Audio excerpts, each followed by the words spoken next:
Assalomu alaykum. Qaysan? Hozir gazga qarz bo'lib qo'ygan ekanmiz, 400 ming o'shanga. O'chirib qo'yish. Ismingiz? Dildora. Dildora opa. Yoshingiz nechida? 37 ga to'laman. 37 to'lasiz. Qanaqa Ijarada qarz? turamiz. Shu yerdami? Shu yerda ijarada turasiz.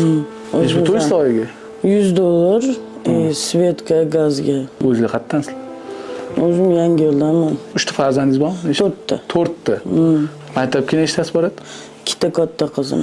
Keyin 3 yoshim, 2 yosh. Fatima Zuhra edi, Zuhram bo'lmay qolgan. Xo'jayinlar ajoyib ishlamaylarmi deymanda? Yaxshi pul topmasalar kerak-da. Ну, документальность, черно рабочий, когда bor, когда yo'q, shunaqa. Uy bekasiz, ishlaysiz. Bolalarim bilan hozir haftada 2 marta borib turaman. Chorsida bilasizlarmi yo'qmi? Saxovat burchagani, keyin ehson tarqatadigan joy bor. O'sha yerda bolalarimni kiyintiraman. Orzungiz bormi? Pulingiz bo'lganda nima qilardingiz? Uy olardim. Uy olardingiz. Farzandlarim ertaga mendan keyin xor bo'lmasin mendek. Farzandlarim ham har dasturxonda duo qilishadi. Katta bo'lsam, o'zim uy olaman. Ishga kirib yaxshi joylarda ishlayman. Hammasi yaxshi bo'lib ketadi deydi har doim. Mana shu ro'za Ramazon oyida ishlarimiz bor edi, mana shu maqsadlarimiz bor edi. Shuni sizga bergani keldik. Hop, dori olmadingizmi?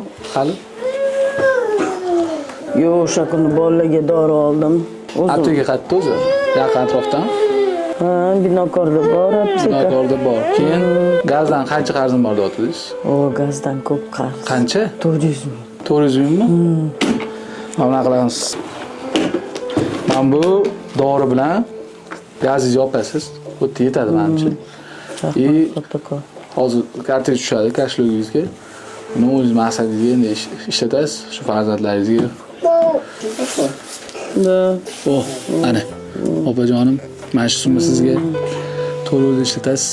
Duo qilib qo'ysangiz ketamiz. Qilgan ehsoninglarni iloh ajrini bersin. Allohim jannatlar bilan sinasin. Qilgan ehsoningiz boshlaringizga toj bo'lsin ertaga. Rahmat sizlarga ko'p-ko'p. Amin, Alloh akbar. Qadrdonlarim, inson uchun ilovaning ichiga kam ta'minlangan oilalarning ro'yxatini qo'yishgan ekan. O'zim amin bo'lish uchun ular bilan aloqaga chiqib, ularning oldiga bordim va o'zimizni ehsonimizni berib, zakotimizni berib keldik. Sizlarga hammasini yopmasdan ozgina joy qoldirib qo'ydim. O'zinglarni ehsoninglarni berishinglarni istab qolardim. Shunaqa ulug'oy bo'lgani uchun hammanglarga rahmat. Rustam tog'a sizlarni yaxshi ko'radi.